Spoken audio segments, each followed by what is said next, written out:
Okay, guys. Hi, everyone. Hi. Hi, Majma Vlog.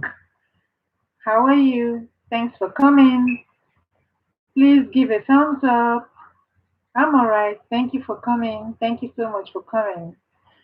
Please, if you are new on my channel, kindly go and on a short video of mine, go and check out my short video and connect with me. I will come back to you later. Thank you so much for coming. I appreciate your coming. Oh, Alex and Jackie Look, thank you for coming. Thank you for coming. I saw you earlier on. Yes, I was trying to test out something at that particular time, and I just had to end that live on a very short notice and then come back to it. I had made an announcement that I was going to come back to this one because we have something very, very important to discuss. Thank you guys so much. I hope I'm bright enough. I hope the light is bright enough. I hope you guys can see me properly. Um, I don't know why. I think it rained earlier on, so the weather isn't so bright. So that's why I have to use the light. And I'm just hoping that I'm bright enough. Okay. Please let me know if it's okay. All right. All right. According to the title, I have titled this LS When Living in the Diaspora. It's such a wonderful title. I'd like to talk about it. Someone had said earlier on that living in the diaspora is difficult, that it's not easy. Uh, I wish she comes back so that we can discuss this topic. Actually, it's a topic I'd like all of us to contribute to so we can discuss it. How do you see it? If you're listening to me, if you're hearing me, how do you see it? How do you see living in the diaspora? All right, that's okay. Majma vlog, uh, that's fine. Also, go and connect to the host. Have you connected with me? Please, guys, give a thumbs up. Give a thumbs up, okay? Give a thumbs up. Yeah. So the topic is living in the diaspora. What are your experiences? What have you experienced while living in the diaspora? I have a few things I'm going to talk about, but at the same time, I don't want it to be like I'm the only one talking about it because a lot of people, I know a lot of people live in the diasporas, and I'd like all of us to contribute to the topic. Okay, all right. Please give a thumbs up. All right. If you're coming to my LS for the first time, I welcome you. Thank you for coming. Thank you so much for coming. It's good to see you. Thank you for coming. All right. Um,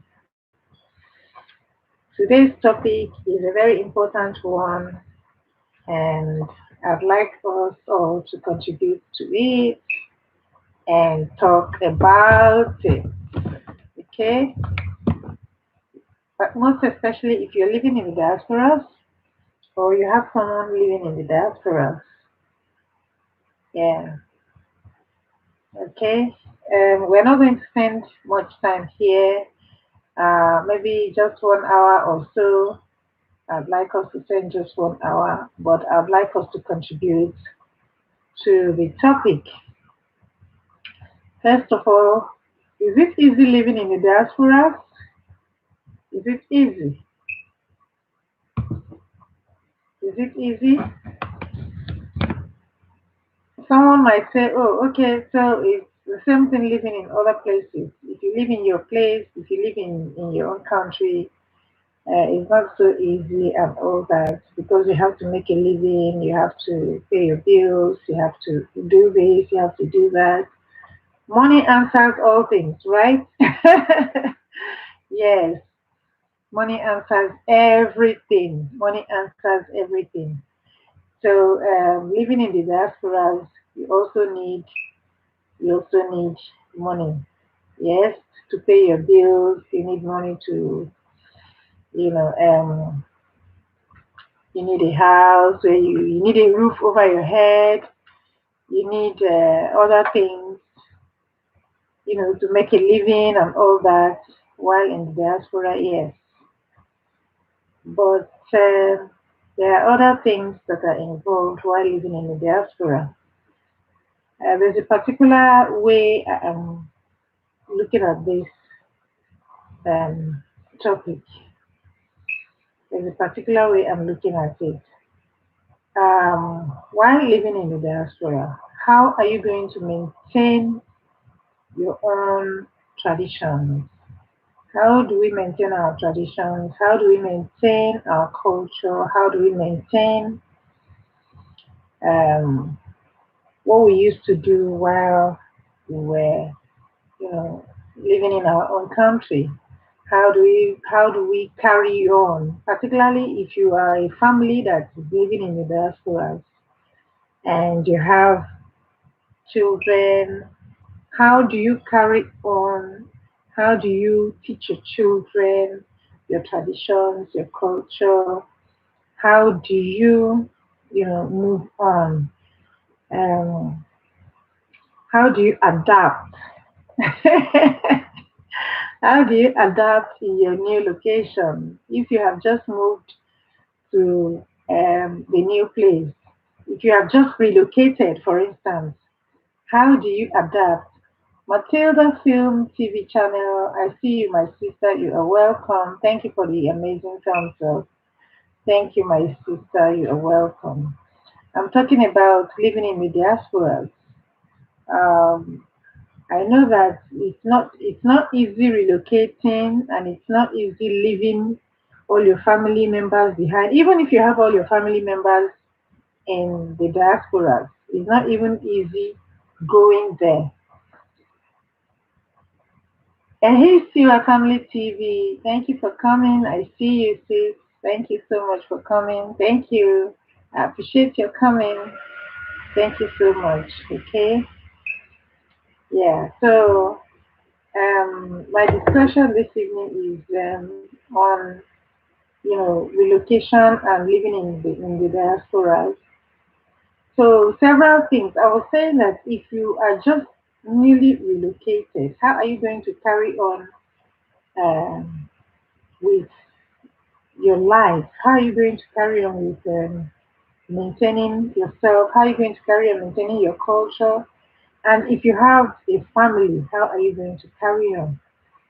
So while I discuss, please connect. If you see someone that you do not have in the chat, please connect with the person.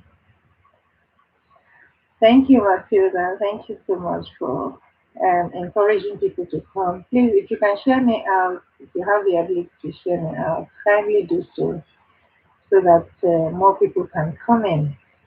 We're not going to spend so much time here. We're just going to spend about 1 hour or thereabouts here. And so that if someone wants to replay this chat, the person can replay it and benefit from what we're discussing.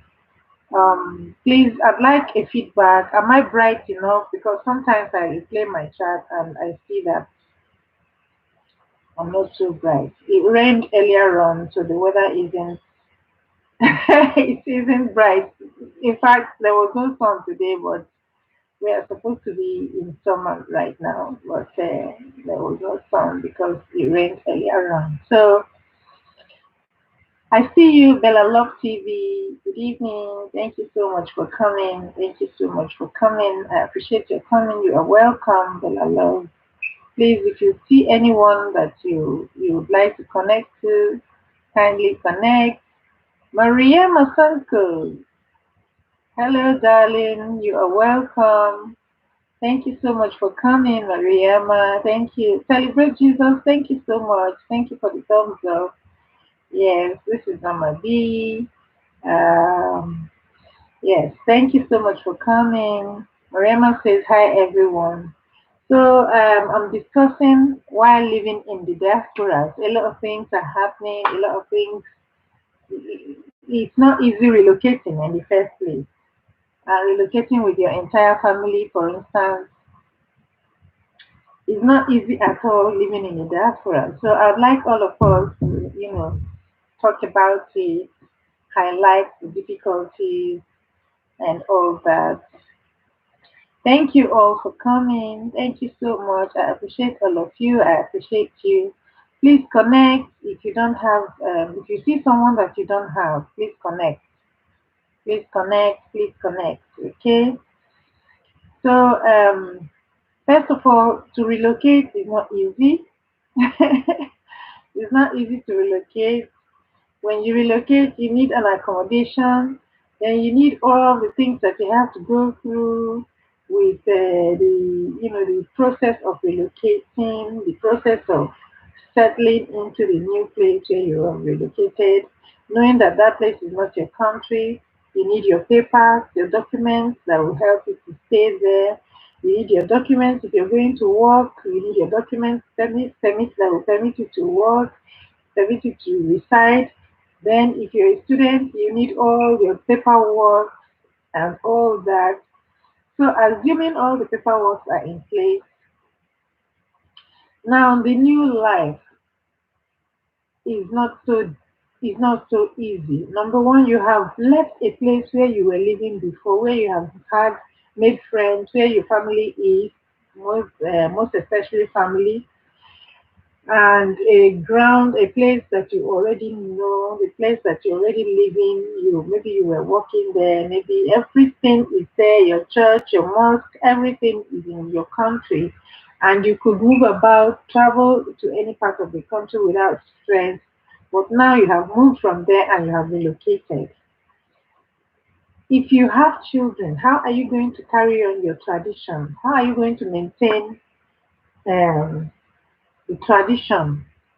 For instance, you have your food. How are you going to keep on eating your food? Now, food is even better because you can still look around for shops. You have to look for where you have to start buying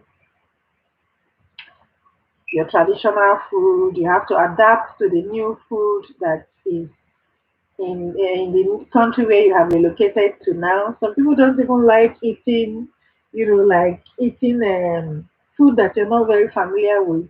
You have to try as much as possible to now adapt to eating that food.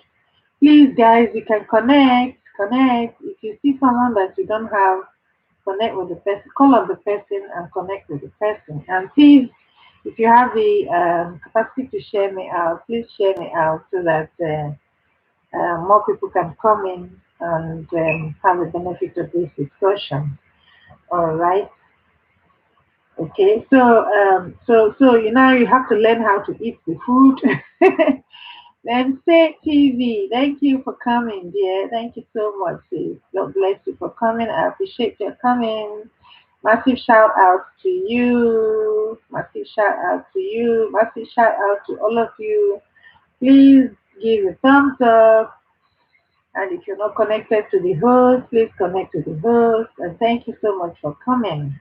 We are talking about living in the diaspora, life in the diaspora, so to speak.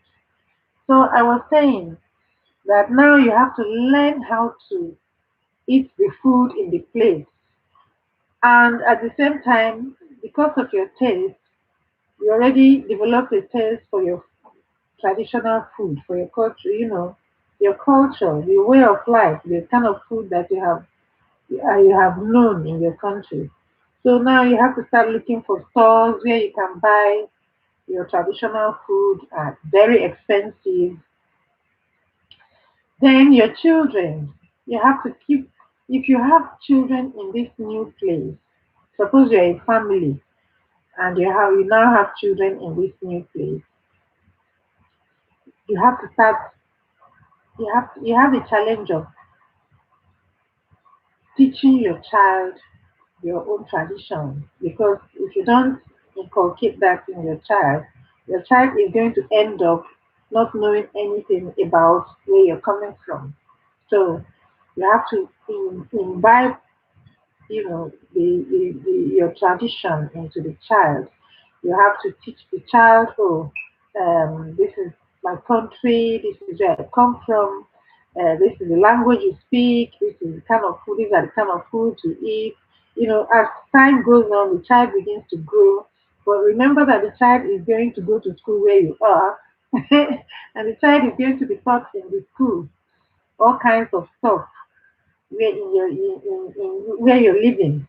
The child is going to be taught the history of where you are living now, not your own history. So it is now the onus is now on you as a parent to teach your child. The onus is now. Hello, Steve. Steve, you are welcome. Thank you so much. You are welcome. Thank you for connecting. Yes, it's a topic that I'd like all of us to contribute to. So I was saying that while in the new place, if you have children in the diaspora, it is your responsibility to teach your child your tradition, where you are coming from. Because when your child begins to grow up in this new place, the school will not teach your child your own. Suppose you're coming from Africa or any of the countries in Africa, the school, and you're in UK, for instance, they are not going to teach your child things about your country. They're going to teach your child things about their own country, things about Trinas. You're welcome. Thank you, Mariama. Thank you. It's a good topic. Remember that they're going to start teaching your child things about the country where you reside, not your own country. So it is your responsibility as a parent to begin to teach your own child things about your country. Please connect with one another. Everybody here is genuine. The only person that is not a content creator that much is Steve, and he's my friend. He's here to support me. He's a great supporter. Okay, people. So yeah. So connect. So it is your responsibility to teach your child your own things about your country. It's your responsibility to teach your child your your kind of food, the kind of food you eat in your country. It's your responsibility to teach your child the kind of your way of life, your traditional wears, your language, all those things that the people back home. You tell your child or your children, your family history and everything that has to do with you as an African, for example. Because don't forget, if you live in the diaspora and you even have become a citizen or you naturalize in that new place where you are, if you naturalize in that place, still remember that when you have children there, yes, the children will become citizens, eventually become citizens of that country. Hello, Coxton. You are welcome. Welcome, welcome. You are welcome. It's good to see you. You are welcome. I appreciate your coming. I appreciate your coming, everyone in the house right now. Okay, thank you so much. So I am saying that when you live in the diaspora and you have children in the diaspora, um, your children are going to naturally, depending on the policies of the country, your children are going to become citizens of that country. But remember, even if you're going to live, even if you have naturalized in that country and you're going to live there and you have decided to live there for the rest of your life, it is still the responsibility of the parents to teach the children things about where they are coming from. It is the responsibility of the parents to teach the children their language, to teach the children, um, teach them about food, you teach them about your tradition, you teach them about your wares, your traditional wares, you teach them about your family background back home, you teach them about, you have to talk to them about your childhood days, and all of that, everything that has to do with your tradition, it is now your responsibility to teach your child. Because if you say, okay, children go to school, where you are living, where you have naturalized, thank you for the amazing thumbs up, where you have naturalized or where you have become a citizen of, the school there is not going to teach your child the things that happen in your own country, your country where you originally come from. So if you don't teach a child, if you don't transfer, it's like oral history. If you do not transfer the things that the things about your country, if you do not transfer that thing, the tradition, the culture, if you do not transfer your culture to your children while living in the diaspora, they're going to end up not knowing anything about where you're coming from. They're going to end up, it's like it's just disturbing me. I don't know what is wrong with it. You're going to end up not knowing. One second, guys.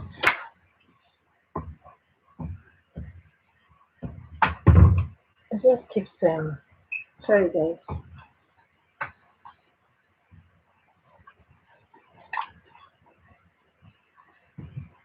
I hope it is better now. Yes. Oh, Trinas, I see you. Welcome. M and Z Taxi. You're welcome, sis. Amaka, Udo, you are welcome. You are all welcome. Thank you all for coming. Yes, I was talking about I'm discussing things, you know, while living in the diaspora. So, yeah. So I'm saying that it is your responsibility if you're living in the diaspora and you have children in the diaspora, it is your responsibility to teach your child or teach your children, transfer your culture to your children. It is your responsibility. Sometimes when as the children are growing, the parents forget some things to teach their children some things, or sometimes it doesn't even occur to their parents. They feel, okay, from school they're going to learn a whole lot of things, which is good. They learn a whole lot of things in school. Thank you, Coxen. Thank you for agreeing. Mr. Rock, you are welcome. You are welcome. Thank you so much for your support, Mr. Rock. You're welcome. So, if you leave it for the school is not going to teach your children your culture, your culture, culture of the country where you're coming from originally. The school is not going to teach them. Even if they're going to teach them, for instance, you're coming from Africa, for instance, where we're coming from, even if the school is going to teach them anything about where you are coming from, the school is going to feed your children with all kinds of information that you'll be shocked sometimes. You'll be amazed sometimes at the kind of things that your children will feed you with. The feedback you will get from your children. You'll be shocked at the information. Sometimes your country might be misrepresented. For instance, I had a child say one day that, um, oh, that back in Africa that people live on trees. I mean, where did such a child hear such a thing from? Perhaps from school. And the child was asking questions. As children begin to grow, come of age, they begin to ask you some bizarre questions like, "Oh, mommy or daddy, where you come from in Africa? Do people live in houses?" Hey, you will be wondering. You don't have to scold such a child because it's what the child has heard that he or she is repeating to you. Perhaps the child was taught that people do not live in houses and that people live on trees. That's just an example. We need to teach our kids culture, yes. Um, there are things. for school, and there are things for parents to do. Exactly. Cultural transference is parents' responsibility. Perfecto. Exactly. That's what I'm saying. So if you don't transfer the culture to your children, they're going to end up being fed with all kinds of information. And at the end of the day, children's mind, they are sometimes as they grow, maybe 8 years, 9, 10, as they are growing, they begin to wonder about some things. And if your child is not the child that is encouraged, to talk about things that is, bothering them, some children bottle up sometimes. If your child does not talk about those things, the child will end up growing thinking, oh, okay, I was taught that people live on trees in Africa.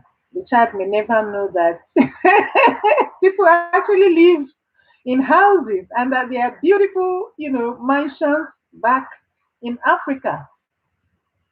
Delia, you're welcome. You're welcome. Thank you for coming.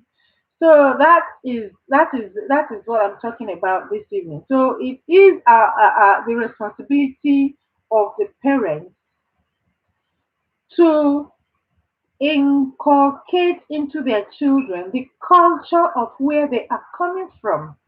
And I'm saying that even if you originally come from somewhere from Africa and now you have naturalized in the place where you are now, I'm saying that it is still your responsibility to still teach your child or transfer to your child your own culture. Thank you for the thumbs up. Thank you so much. The best culture to teach children at first is how to eat African food, e.g., eba and black soup without meat. Oh my goodness. Hello, hello, a princess. What happened before? Technical issues. Thank you, Cindy Star. Thank you so much for coming. Thank you. Yeah, Cindy says, Lilia, my own gang. Mwah. All right. At Mr. Rock, Cindy Star says, hello, sir. Okay, yes, Mr. Rock, you are right.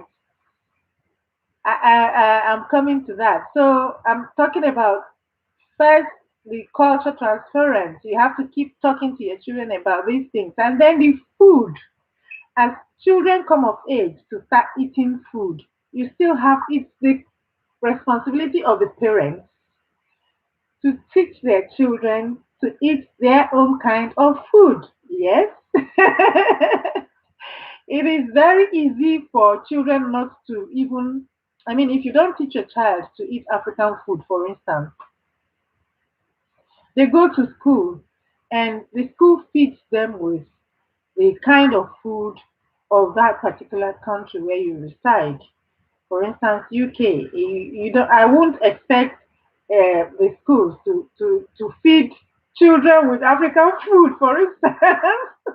You see, so, but it is your responsibility as a parent to begin to teach your child. Now, they might not have the palate, but if you eat such food at home, if you eat such food at home, you begin to teach your child, oh, this is eba, this is black soup, according to Mr. Rock. Yes, this is black soup, this is white soup. Where I come from, we have white soup, which we call unsala. It's white soup, very healthy.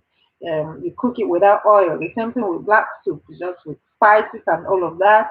You teach the child, your children to eat ogbono soup. You teach them to eat egusi, vegetable, oha, all kinds of ọbẹ̀ ata, gbẹ̀gìrì, ewédú, okra, all those foods, all those soups and all those foods that we have back home in Africa.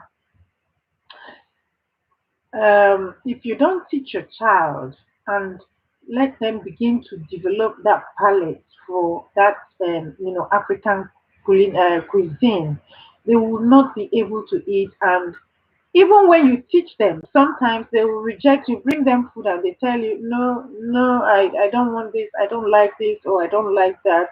But it is still your responsibility to still still teach them. Perhaps they might accept some and they might not accept some. I have seen a family where the child eats everything African food. And this is a child that is half African, half European, but he eats everything. He will even ask you. You ask him, "Oh, what would you have like to have for lunch or for dinner?" He will tell you, beans and gari. You know, So if the parents had not taught him that there's something called bean sangari and prepares it for him and he eats it, he will not develop taste for such food. The same thing with the other foods. But there are also some children, no matter how much you teach them, no matter how much you show them the foods, some of them just wouldn't accept it. It's not only African food, it has to do with other foods as well. My parents tried, but I rejected so many African foods as a child. Until date, I don't. Yes, yeah, that happens. I've also seen children who reject African food. I have gone to a birthday party for children where the host and hostess prepared, international cuisine and African food as well. It was most of the adults that ate the African food. There's some children, a few of them ate African food, but there is this particular set of children, African children, no. These two boys from African home, immediately they cited jollof rice. They said, "This is African food. This is jollof rice. This is African food. It's too spicy. I don't want to eat it. I don't want to eat it." And they didn't even taste, while the host was even saying, "No, we prepared it. It's not so spicy because we have put into consideration children and all that." That was what the hostess was saying, trying to explain. The children said no. These two boys refused to eat anything African. All right, and then including one of my. Okay, all right. Oh, precious one of Spain, you are welcome. Thank you for coming. Good evening, everyone in the house. Thumbs up. Thank you so much for the thumbs up. And Cindy Style says, "Precious one of Spain, hello. You are welcome. I appreciate your coming, everyone." Okay. So yes. So but some of them will accept, and some of them will not accept. But it is still the responsibility of the parents to still introduce the food to the children. Cindy Star, if your parents had not even introduced the African food to you, you might not even know anything about African food, but it is they have done their own part by, it is their responsibility to introduce the African food to you, but you did not like it and you still don't like it. So, but you can talk about African food, about African food. That is still better. But there are some homes where they don't even know, the children don't even know about African food. And I'm saying that it is the responsibility of the parents to show the children the African food, to teach them about African food, to talk to them about African tradition, to talk to them about African food and all that, and introduce the diet into their family diet so that any of the children who decides to eat will eat. Sometimes all the children eat. Sometimes some of them eat and others don't. Pardon me. I know a family.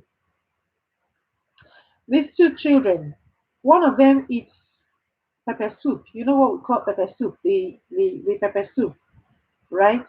Not the salad soup, but the pepper soup, where it may be chicken pepper soup or goat pepper soup or goat meat pepper soup or fish pepper soup. Anything pepper soup, this little girl will eat it, no matter how spicy this pepper soup is. This little girl eats anything pepper soup. You give her her portion, she will finish it. She will get up with her spoon and she will go to her mommy's plate and begin to poke the fish and the meat that is inside the pepper soup and take the soup itself and drink it.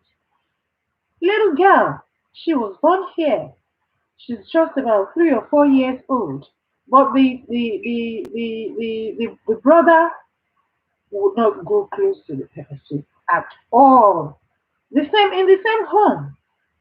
So you see, but the parents, I'm saying that it is the responsibility of the parents to introduce the food to the children. So the one that will eat will accept and eat.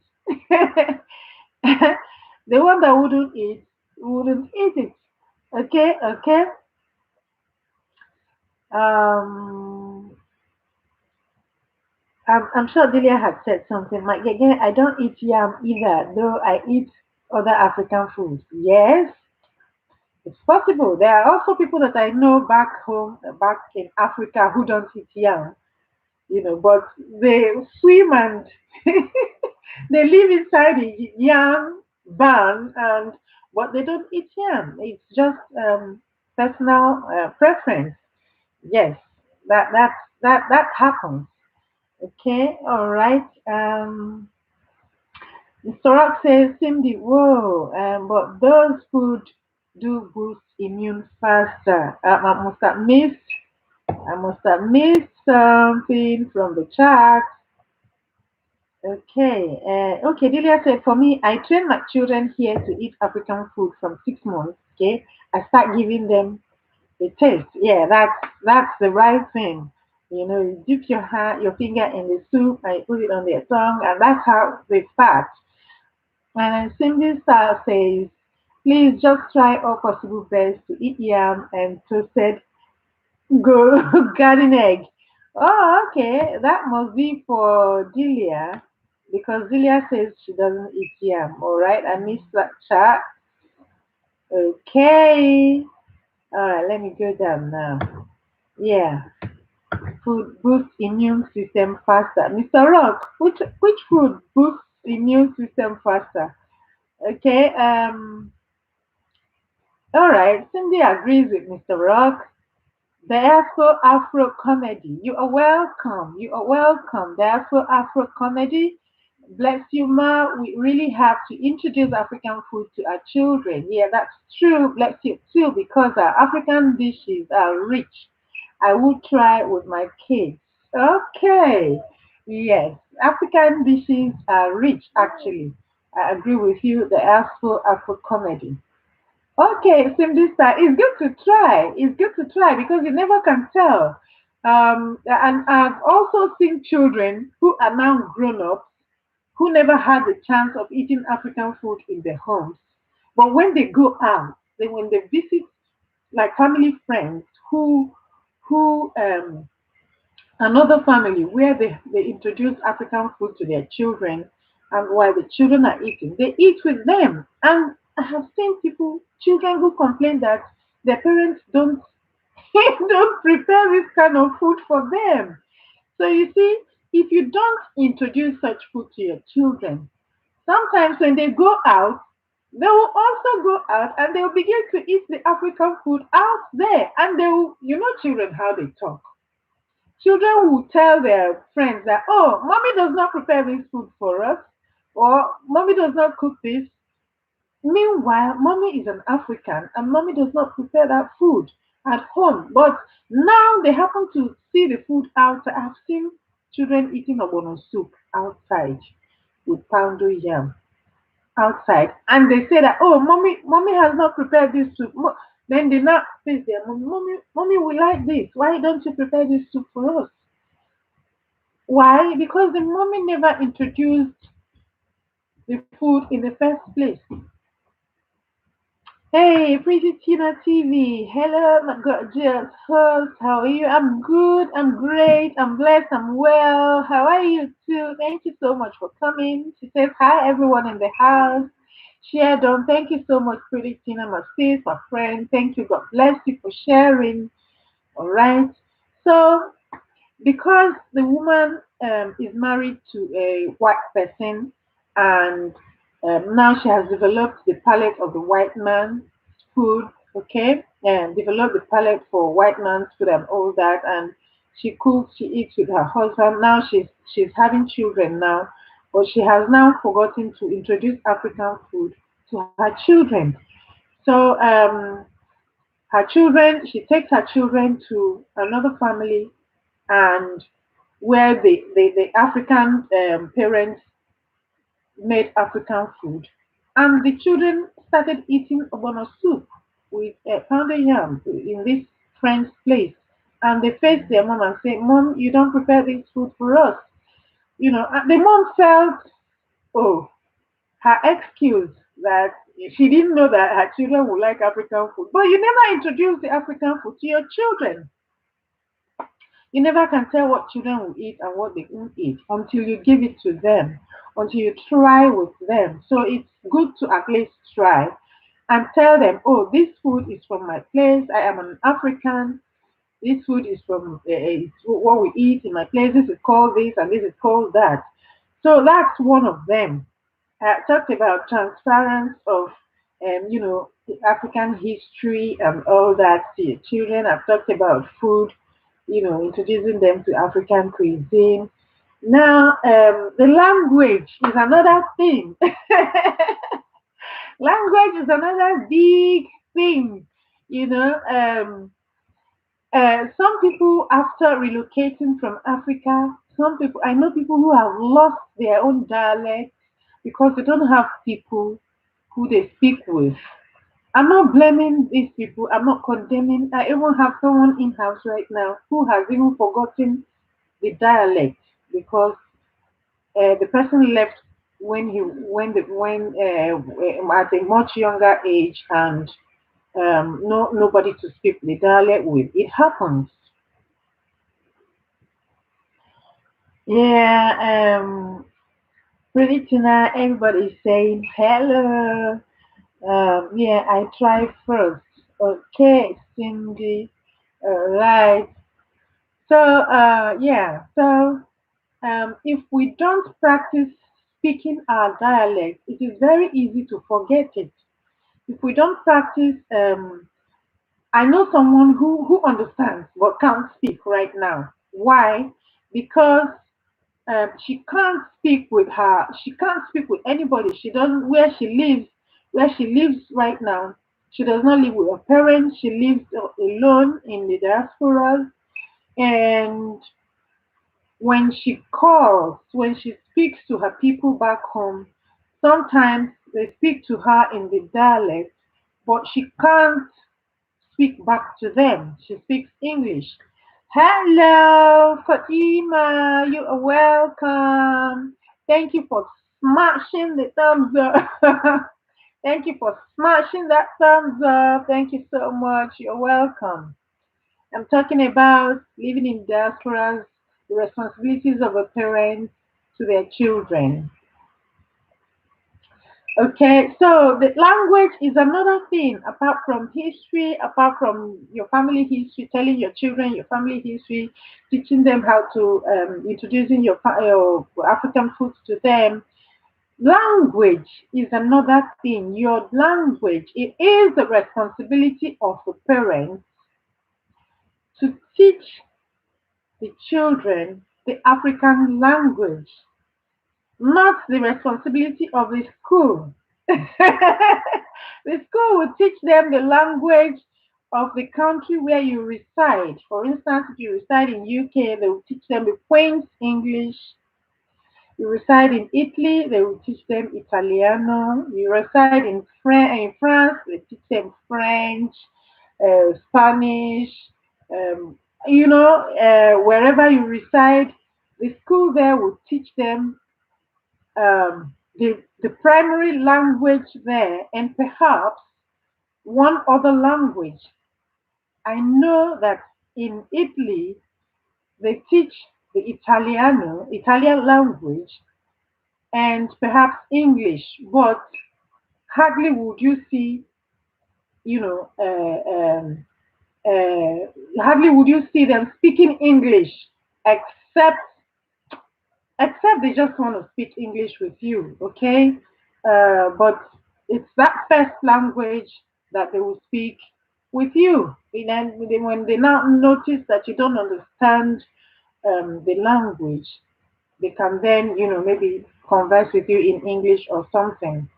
And in UK, our English, the way we understand English back in Africa, when you get to the United Kingdom, you have to learn the Queen's English. First, you have to learn to understand the English because when they start talking, when some of them start talking, you might not be able to pick what they are saying. You have to live in UK for some time to be able to pick the language. Not even talk about speaking it. You speak your normal English language. Sometimes they hear you, they understand you. Sometimes if they don't understand, they keep asking you, pardon me, pardon me, pardon me. So you have to pronounce the word properly. The same way, when they are talking, you have to be asking them over and over and over and tell them to speak slowly so that you can pick, though it is still English language. You go to Scotland, it's something else. You go to Birmingham, you have to learn to speak. You learn to understand the language they are speaking. That is where you reside. How much more your home language back in Africa?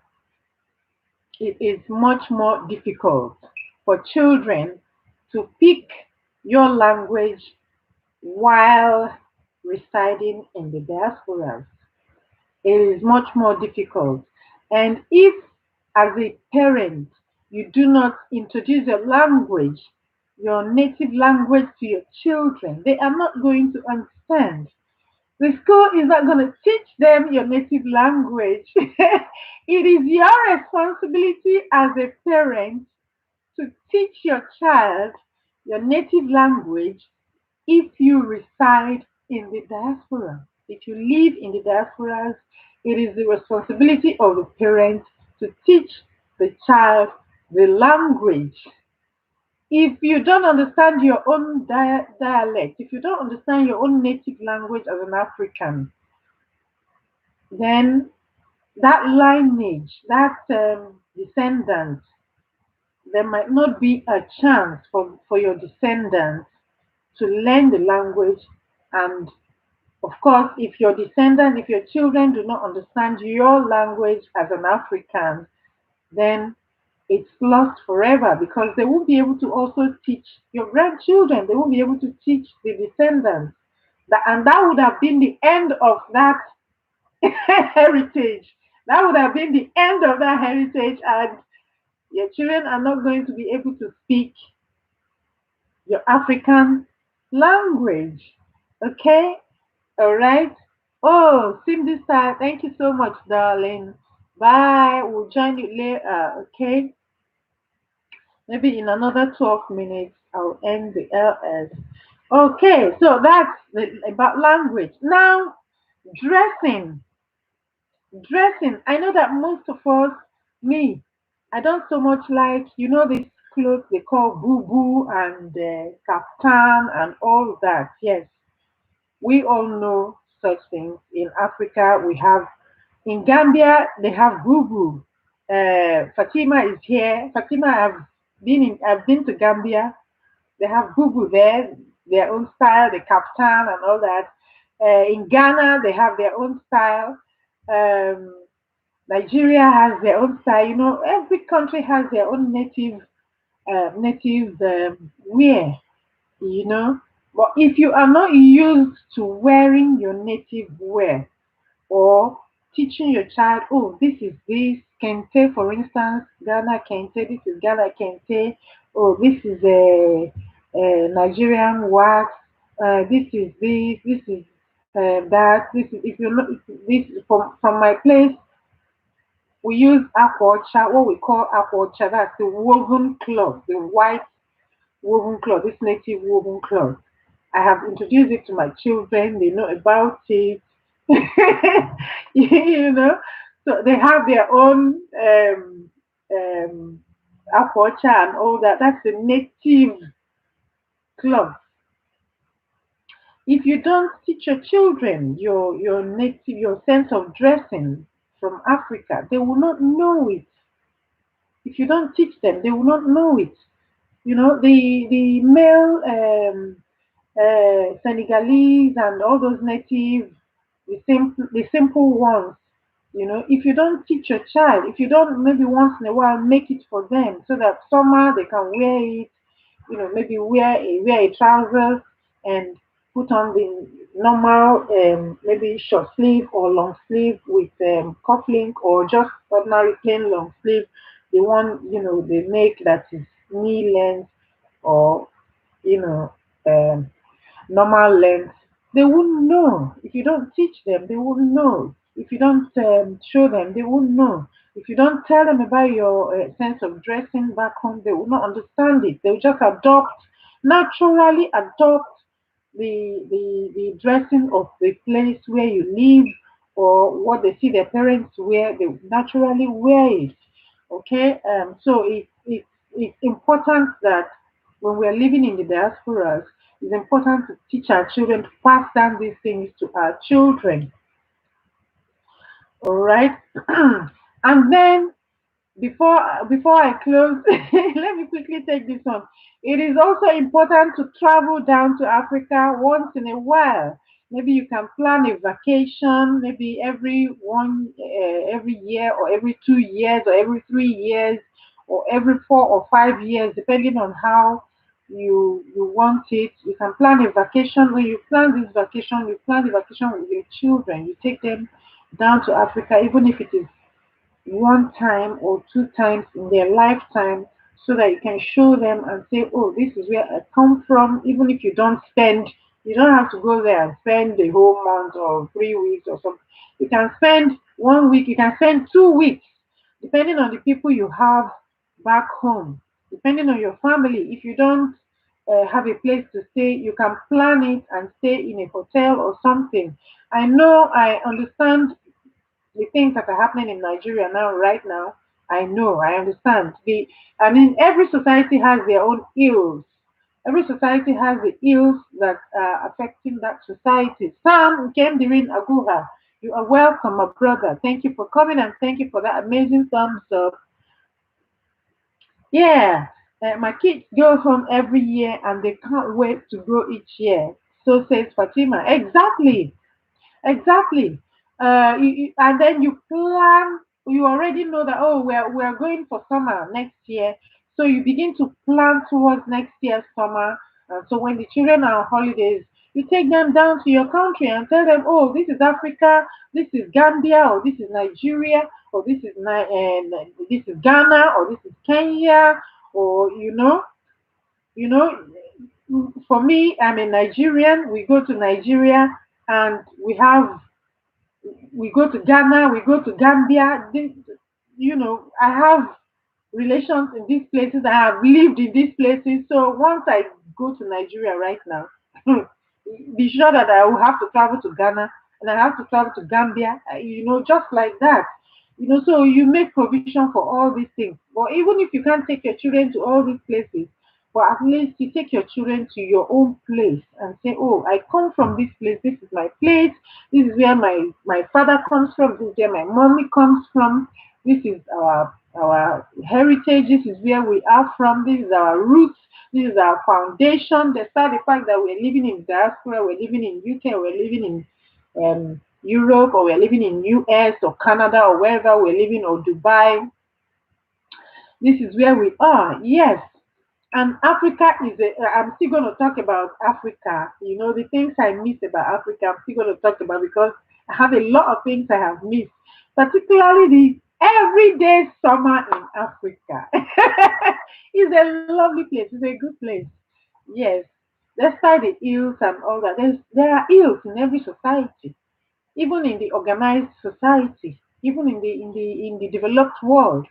There are ills, there are social ills that plague every society, no matter how developed, no matter how organized that society is. There are social ills that plague the society. So Africa is not. African countries is not. The levels might be different. Yeah, the levels might be different from country to country. Yes, corruption is here, and this is that, and that is there. I don't want to start mentioning the ills that plague African countries, but every country, including the developed world, have their own social ills, have their own social um, maladies that is, plaguing each place. Everyone has theirs, so it's just a matter of government and government to put infrastructure and put policies in place to manage their own ills that plague them. So don't discourage your children. Don't say, oh, because Africa is so and so, therefore you will not take your children to Africa. No, I'm encouraging you as a parent, plan vacation, even if it is once in a while. Plan a vacation and take your children home and introduce them to where you come from. Africa is a lovely place. It's a beautiful place. It's a beautiful. I know children who have gone to Africa as young as 6, 7, 8 years, and they keep telling their parents, I want to go to Africa.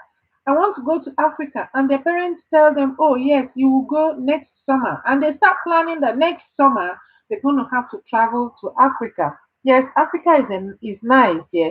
Africa is very nice to visit with kids, but my fear is the security. Yes, there's security problem, but people still visit Africa. There's a way to do it. Yes, security is what Africa lacks. Yes, security is lacking a lot there. Exactly. But if we are all here and we are saying security is lacking, we will not do it. Yeah, people still travel. People still travel even with the lack of security. There's a way you plan it. If you want to travel to your place, you know how that place is. You don't make it known to the entire world that, oh, I'm going to travel, or I'm coming tomorrow, or I'm coming next tomorrow. You can plan with one person, maybe find somebody in your family to plan with, depending on where you're traveling to. I don't know, depending on where you're traveling to, you can find someone in your family to plan with and tell the person, maybe only that person will know when you'll be coming. Maybe only that person will have to come to the airport to pick you up, pick you and your children up, and then you plan your flight in such a way that you arrive at a time where people are still sleeping. By the time they wake up and know what is happening, you're ready where you're going, you know.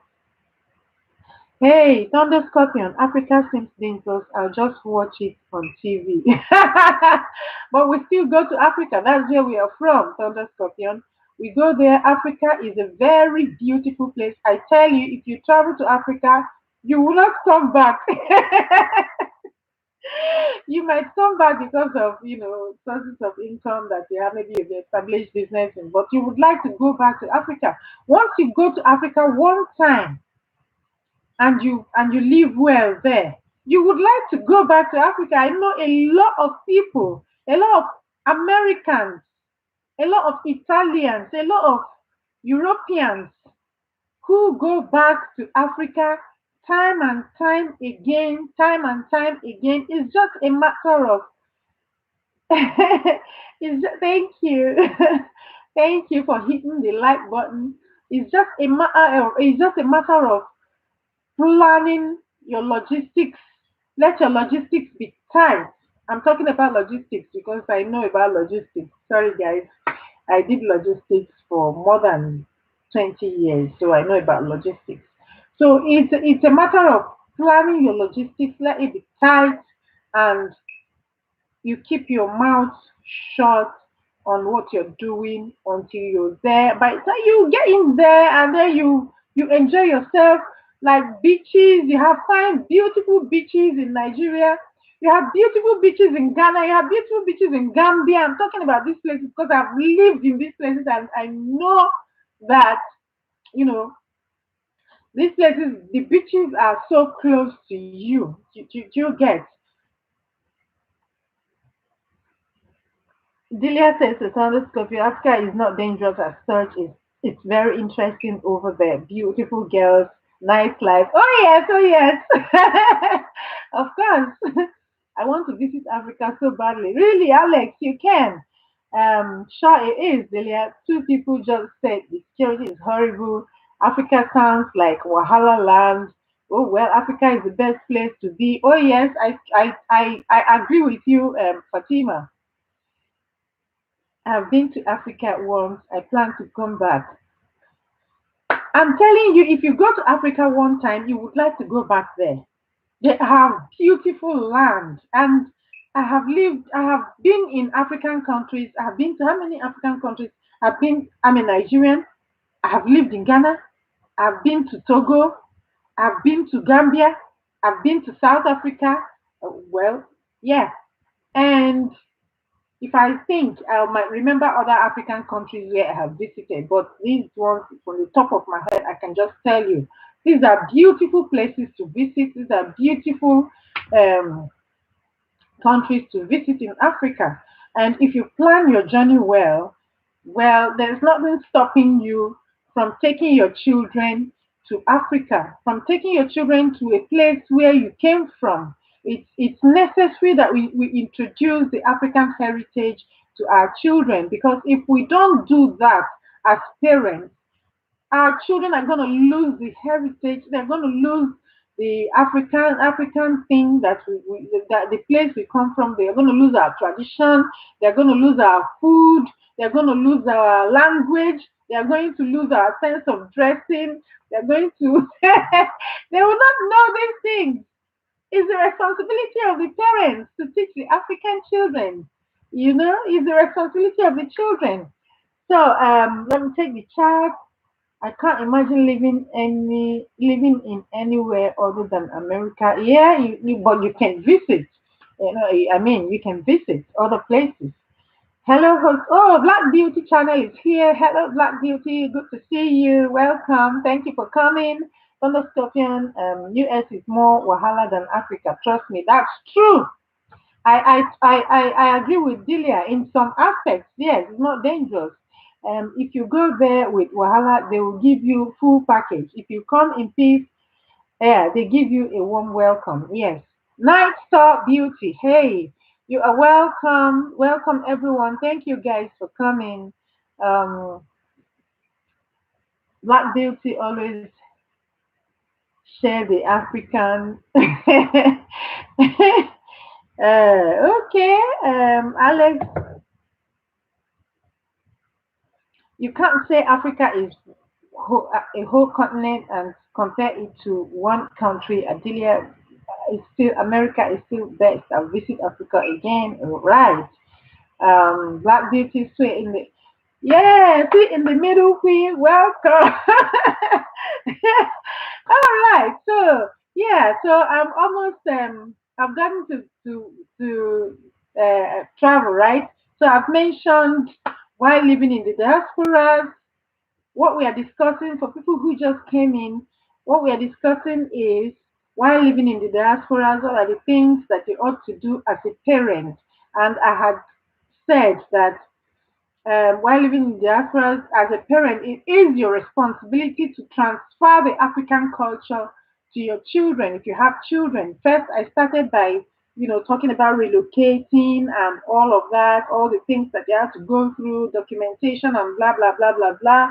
And then I came to if you are a family and you have started having children in the diaspora, it is your responsibility as a family, as a parent, to transfer the African heritage to your children, to transfer the African, you have to talk to your children about um, your country, about your tradition, about your culture, about all those things. You have to introduce about your values. You have to talk to your children about your values as an African parent so that they will inculcate such values. You have to teach your children. For instance, I see children who wake up in the morning in the developed countries and they don't even bother to tell their parents good morning or something like that. As an African child, when you wake up in the morning, you have to greet your parents. You have to teach your children such things. Say thank you, say please, say sorry, you have to teach your children values. That's one. Then I talked about food. As a parent living in the diaspora, it's your responsibility to teach your children, to introduce your children to African food. I lived in Africa for 20 years without having a close look at it. Yes, never touched it and never heard the sound. Okay, all right, that's that's one of the wahala in US. Okay, all right. So I was saying that you it's your responsibility as a parent to teach your children about Africa, teach them about values, teach them about culture, teach them about tradition. It's your responsibility as a parent to introduce the African food to your children. Then some children accept, some children reject some foods.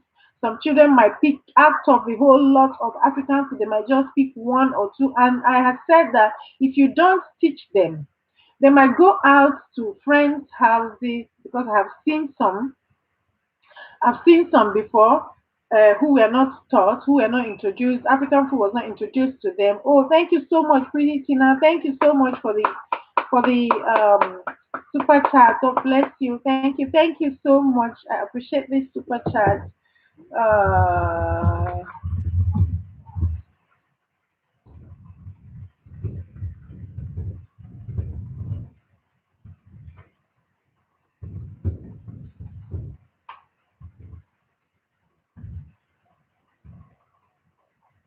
okay. Thank you, my sister. God bless you so much. Okay, so it is the responsibility of the parents to, teach their children the African culture. You have to transfer it to your children. You teach them. You introduce the African food to them. And I said it is also the responsibility of the parents to teach their children the African language where they come from, transfer it to them. Your dialect, you transfer it to them.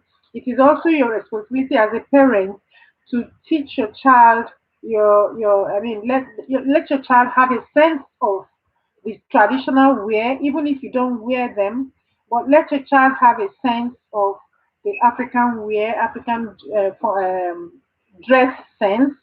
Then I also talked about taking your children home, let them travel. You plan traveling with them. Take them to Africa, take them to where you come from and show them. You don't have to go back there and live for 1 month or live for 3 weeks.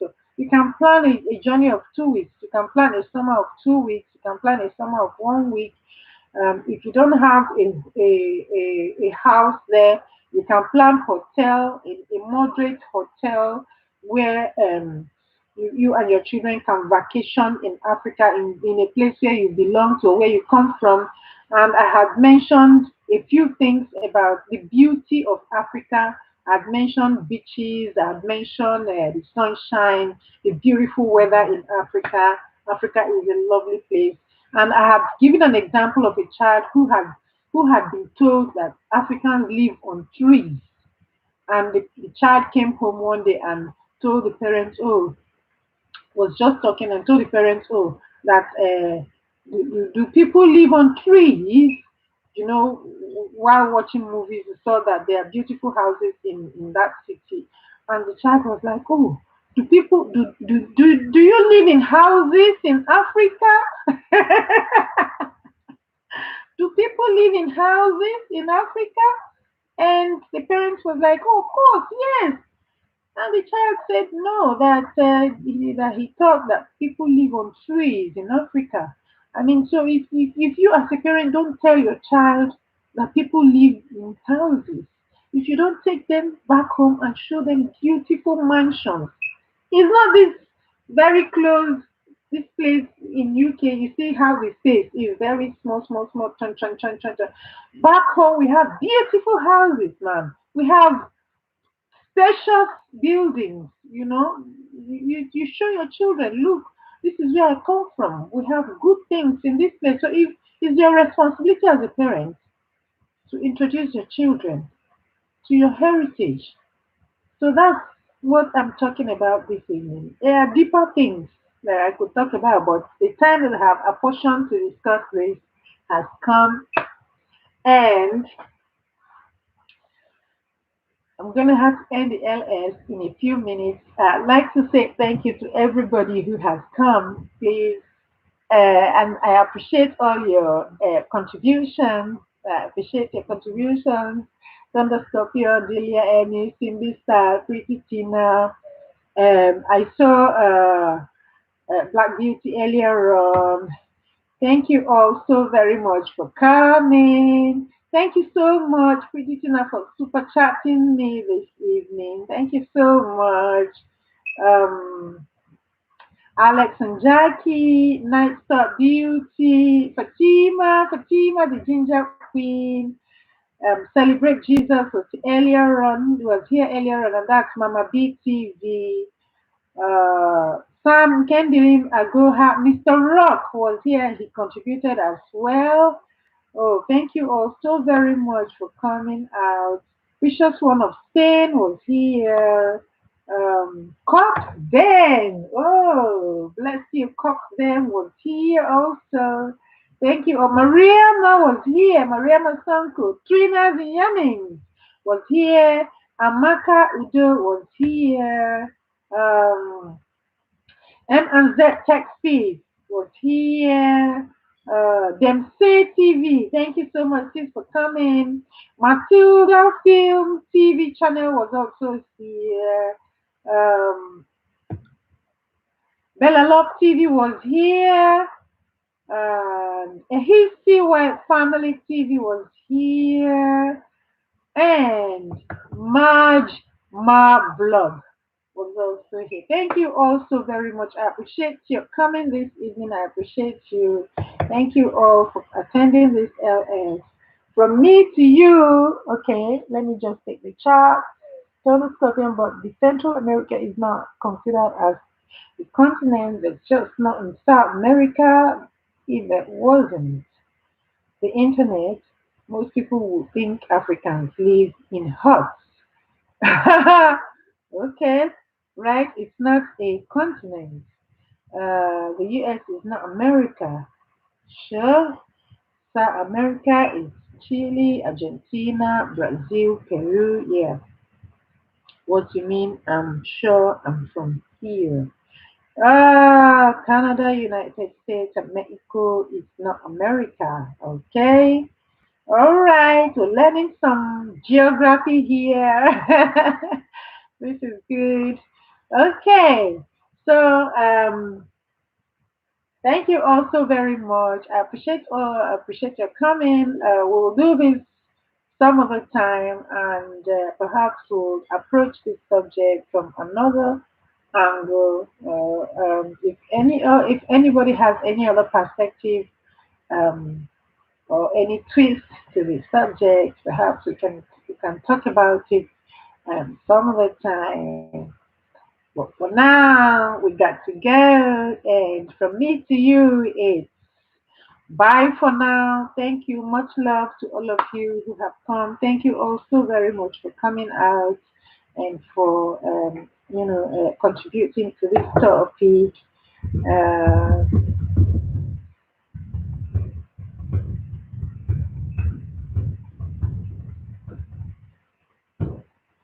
okay. So from me, it's bye for now. Um, Buonanotte, arrivederci, au revoir, um, say the tafe, ó dàárọ̀, ó dìgbà o, kàchífúẹ́, kòmẹ́síẹ́. Bye for now, guys. Catch you some other time for us to discuss again. One love. Bye bye.